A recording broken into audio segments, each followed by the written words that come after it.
Le dernier quart d'heure de Smart Bourse. Chaque soir, c'est le quart d'heure thématique. Le thème ce soir, c'est celui de l'investissement dans la technologie. Et nous en parlons avec les équipes de Quadrille Capital. Jean-Edouin Réa est à mes côtés, gérant chez Quadrille Capital. Jean-Edouin, bonsoir.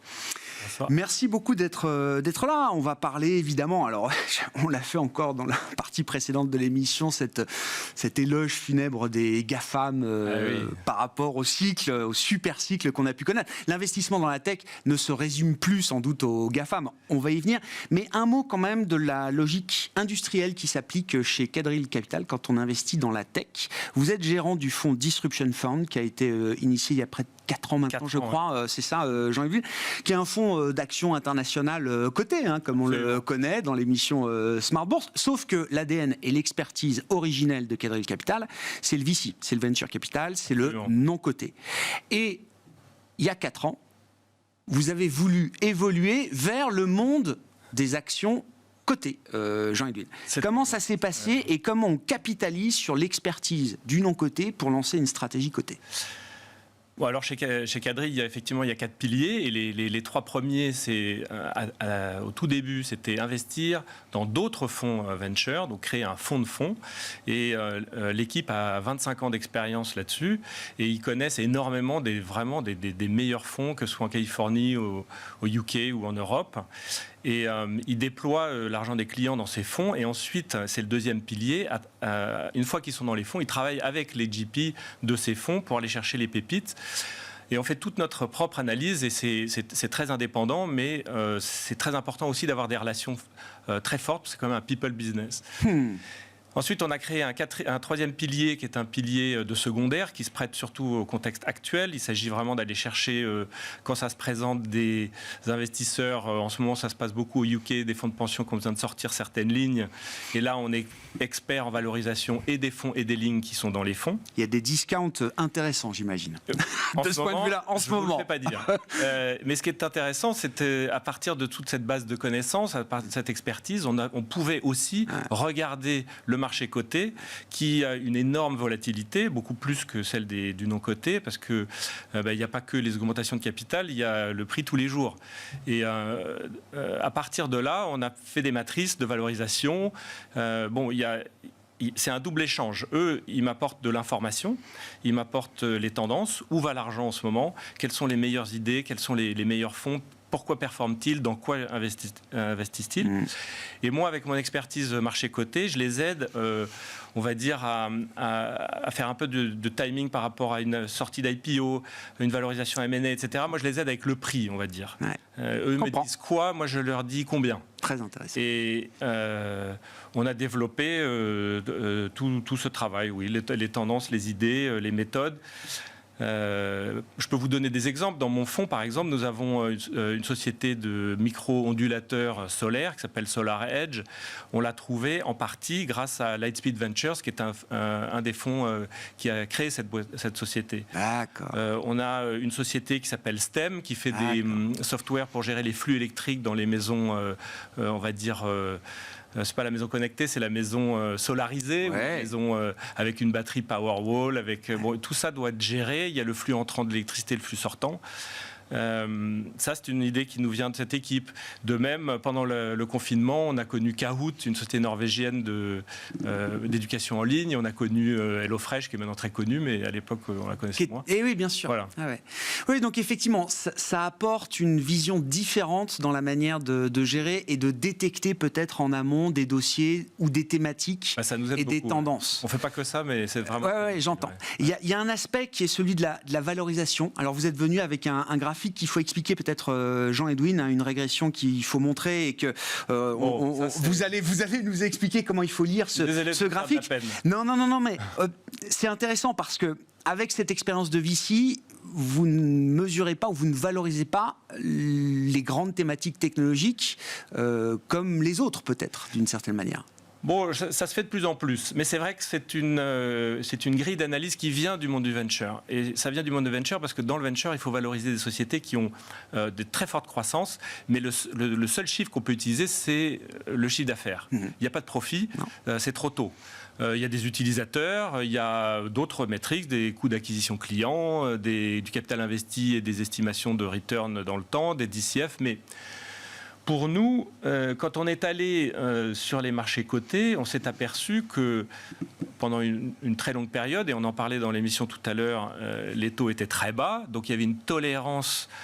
Bon, le cas de Tesla, Amazon, Netflix, c'est vraiment des cas d'école d'une tolérance de 10 ans de croissance sans profit, et la bourse accepte. Ouais. Aujourd'hui, je pense que ce n'est plus tout à fait le cas. Et dans le détail, il y a des coefficients qu'on utilise qui favorisent plus la croissance ou plus les marges, mais l'idée ici, c'est que vous avez un multiple de chiffre d'affaires qui est rapporté en fait à une somme, qui est la somme de la croissance 4 ans et de la marge dans 2 ans.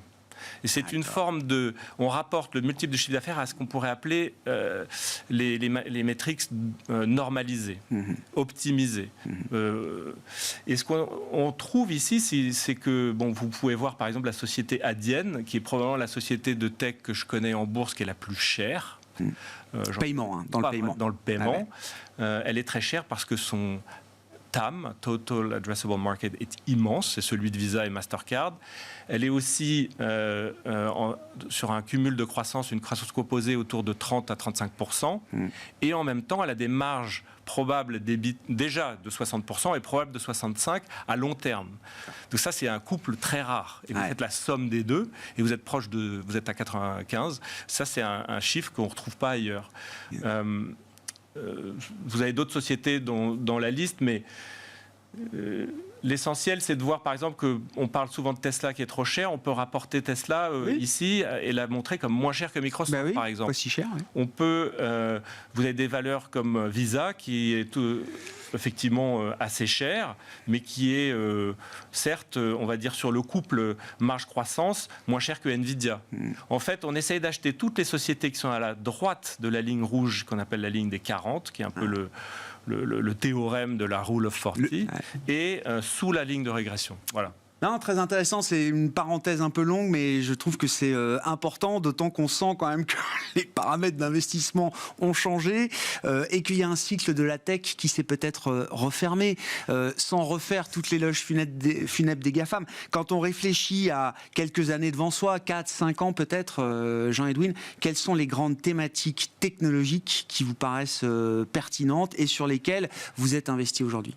Alors, c'est le Disruption Fund, c'est pas forcément un fonds de tech, c'est un fonds de rupture. Certes, c'est galvaudé, mais on a la souplesse de sortir un peu de la tech aussi. Donc clairement, autant pendant la pandémie, la crise, c'était la digitalisation du monde instantanée, il fallait rester chez soi, et en biotech, trouver un vaccin. On a remarqué quand même qu'il n'y a eu aucune pénurie dans la digitalisation. Il n'y a pas eu de... Je veux dire, Orange ne manquait pas de fibre optique. On n'a pas manqué de cloud. Même, on a quand même réussi en 1 an à trouver des vaccins. On aime ou on n'aime pas, mais les vaccins, il aurait fallu 10 ans en période de paix pour les trouver. Donc ça s'accélère vraiment quand il y a une crise. La crise d'aujourd'hui, il n'y a aucun doute, c'est l'énergie. Donc on a 42% du fonds sur des thématiques liées à l'énergie. On fait des thématiques de rupture, on fait quand même de la tech, et c'est beaucoup de la clean tech. La plus importante composante de cette clean tech, ça va être autour du solaire, la chaîne de valeur du solaire. Bon, le solaire, c'est une chaîne de valeur compliquée. En amont, les panneaux ne sont pas du tout rentables, et 90% sont fabriqués en Chine, et c'est que de l'importation. En aval, c'est de l'installation, c'est que des salaires horaires. C'est du coût humain. C'est du coût humain, c'est du BTP. C'est pas non plus ce qu'on cherche à faire. Mais au milieu, il y a des petites niches de valeur très précises. Dans la chaîne, il y a dans la chaîne, de la valeur il y a, par exemple, ces fameux micro-onduleurs, micro-inverters, qui sont indispensables. On ne peut pas convertir l'énergie solaire qui est en DC en AC sans ces onduleurs. Et de même, il faut gérer des flux importants. Le renouvelable, c'est sympa, mais il faut du stockage. Le stockage, ce sont des batteries, donc on se focalise beaucoup sur les batteries. Et les batteries doivent être alimentées parfois par le grid, par l'opérateur local, et parfois par le panneau solaire. C'est que la journée, quand vous n'êtes pas là, il faut stocker pour que ce soit disponible le soir, et ainsi de suite. Ça nécessite des softwares qui gèrent les flux électriques dans la maison, entrant et sortant. Et ça, c'est aussi un focus dans le fond. Voilà, on a aussi autre exemple d'endroits où vous voyez des disruptions intéressantes à capter pour demain. Parce que curieusement, les grands groupes industriels comme je sais pas, ABB, Siemens, etc., ils se sont pas beaucoup focalisés là-dessus. Et C'est marrant parce que dans l'émission juste avant, j'écoutais et on parlait des 20 ans de construction de la tech digitale et de l'apothéose des GAFAM, etc. Mais c'est vrai que pendant 20 ans, ils ont bossé pour préparer ce hold-up des profits de l'économie. Bien sûr. Et dans le secteur de l'énergie, on n'a pas fait ça. On a même paradoxalement sous-investi parce qu'on a voulu faire le virage de la transition. Il fallait de la clean tech.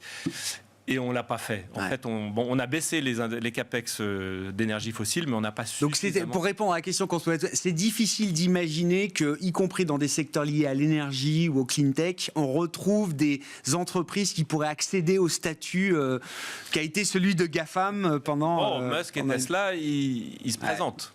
Ils disent que c'est eux la solution. En tout cas, ça ressemble à ça. Mais ils ne pourront pas y arriver seuls et il y a beaucoup de participants qui arrivent.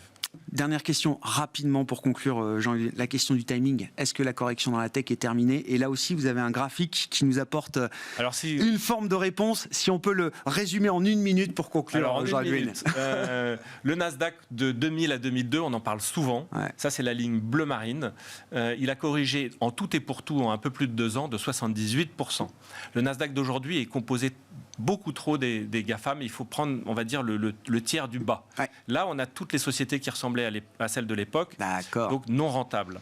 La tech non rentable, il faut isoler la tech non rentable aujourd'hui pour pouvoir se comparer au Nasdaq d'il y a 20 ans. Je pense. C'est ce que je fais moi.